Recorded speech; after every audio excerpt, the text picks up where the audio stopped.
चालवली असा आपला आरोप आहे। आणि आपण पाहतो की आज गडचांदूरचे हे वार्ड नंबर 6चे नागरिक आहेत, गाडगेबाबा नगरमध्ये राहतात। यांच्या घरी यांना कुणी पोसायसाठी वारस नाही आहे। यांना निराधारचे जे पैसे सुरू होते, यांना निराधारचे पैसे यांच्या खात्यावर येत होते, परंतु गेल्या 7-8 महिन्यापासून वर्षभरापासून यांना पैसे नाही आले।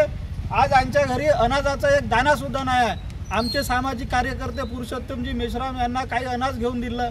अशा परिस्थितीमध्ये सरकार जर या निराधार लोकांचे, या वयोवृद्ध लोकांचे ज्यांचं वय 70 ते 80 वर्ष आहे, अशा नागरिकांचं जर तुम्ही पालनपोषण हे पैसे देऊ शकत नसेल तर तुम्ही त्या लाडक्या बहिणींना कसे का पैसे देऊ शकता?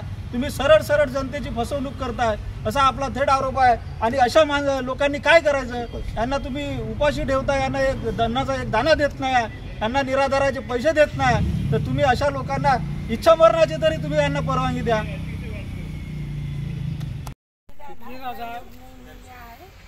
भाजपा फार्म पर नहीं आ रहे हैं, हम भूखे मर रहे हैं, कौन का देना नहीं है, लेना नहीं है, हम कैसे देंगे? गेहूँ भेज दो पूछते मैं तो मार डालो हम। तुम बोलो चाचा, नहीं है, तुम बोलो। 3000 के पैसे मिलेंगे हमको 5-6 महीने से पैसे मिलेंगे, ये पैसे मिल दो, नहीं तो हमको मार डालो। हमको खाने को अनाज नहीं, कुछ भी नहीं, इधर उधर से लोग का दे रहे थे वो खा रहे थे। खाली असं कोणताही नाही, तसं आपण जाऊन पाहिलं पाहिजे, आपण मानून जातो। नगरसेवक तर ते जात नव्हते, आमच्या वेळेचं काम विचारा, जीर्ण झाले पाणी टाकी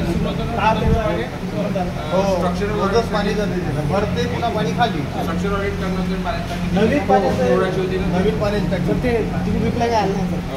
नवीन पाण्याची टाकीचं बिल दिलं असेल ना आपण ठेकेदार, पुरं लीक आहे, जेव्हापासून सुरू झाला तेव्हापासून ते लीक आहे।